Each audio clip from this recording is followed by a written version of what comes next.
கிறிஸ்துவுக்குள் பிரியமான சகோதர சகோதரிகளே, இயேசு கிறிஸ்துவின் இனிதான நாமத்தில் உங்கள் அனைவருக்கும் என் அன்பின் வாழ்த்துக்கள்.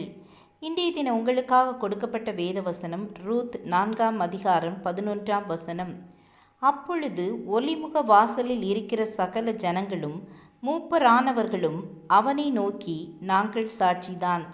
உன் வீட்டிலே வருகிற மனைவியை கர்த்தர் இஸ்ரவேல் வீட்டை கட்டுவித்த 2 பேராகிய ராகேலைப் போலவும் லேயாளைப் போலவும் வாழ்ந்திருக்க செய்வாராக. நீ எப்ராத்தாவிலே பாக்கியவானாயிருந்து பெத்லெகேமிலே புகழ் பெற்றிருக்க கடவாய். ஒரு பிரசித்தி பெற்ற பள்ளியில் ஒரு தாளாளருக்கு பிறந்த நாள் வந்தது. அவரது பிறந்த நாளில் பள்ளியின் அசம்பிளி வேளையில் அவரை குறித்து தமிழ் ஆசிரியை ஒரு கவிதையை வாசித்தார்.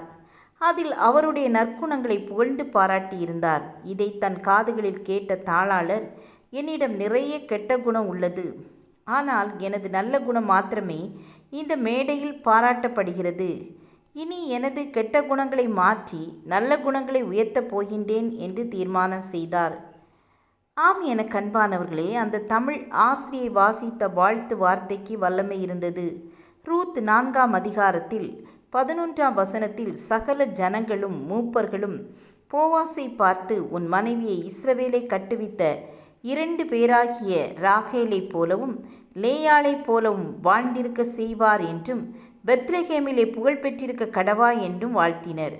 இவர்கள் வாழ்த்தினது போலவே இந்த போவாஸ் ரூத் சந்ததியில் பெத்லெகேமிலே இயேசு கிறிஸ்து பிறந்தார். இந்த வாழ்த்து போவாசின் வாழ்வில் நிறைவேற முழு காரணமாக இருந்தது எதுவென்றால், போவாசின் உயர்ந்த குணம்.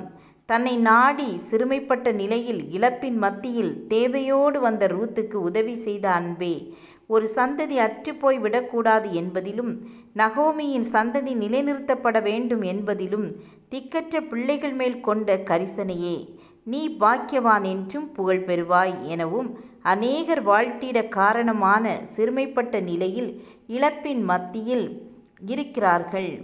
அவர்களுக்கு அவர்களின் தேவைகளை அறிந்து நாம் உதவி செய்யும் போது நாமும் தேவனின் பார்வையில் பாக்கியவானாக அநேகரின் கண்களுக்கு முன்பாக புகழ்ச்சியையும் பெற்றுத்தரும். நம்முடைய வாழ்க்கையும் இவ்வாறாக மாற்றிக்கொள்வோம். மட்டுமல்ல, பிறரின் மேல் கரிசனை உள்ளவர்களை மனதார வாழ்த்துவோம், ஊக்குவிப்போம். இப்படிப்பட்ட வாழ்த்துதல் நம் வாழ்விலும் பிறர் வாழ்விலும் ஆசீர்வாதமாக மாறட்டும். ஜெபம் செய்வோம். கிருபையும் இரக்கம் நிறைந்த கர்த்தாவே, நாங்களும் பிறரின் தேவைகளை அறிந்து அவர்களுக்கு உதவி செய்ய கிருபை தாருங்க. இயேசுவின் நாமத்தில் பிதாவே, ஆமேன் ஆமேன். God bless you.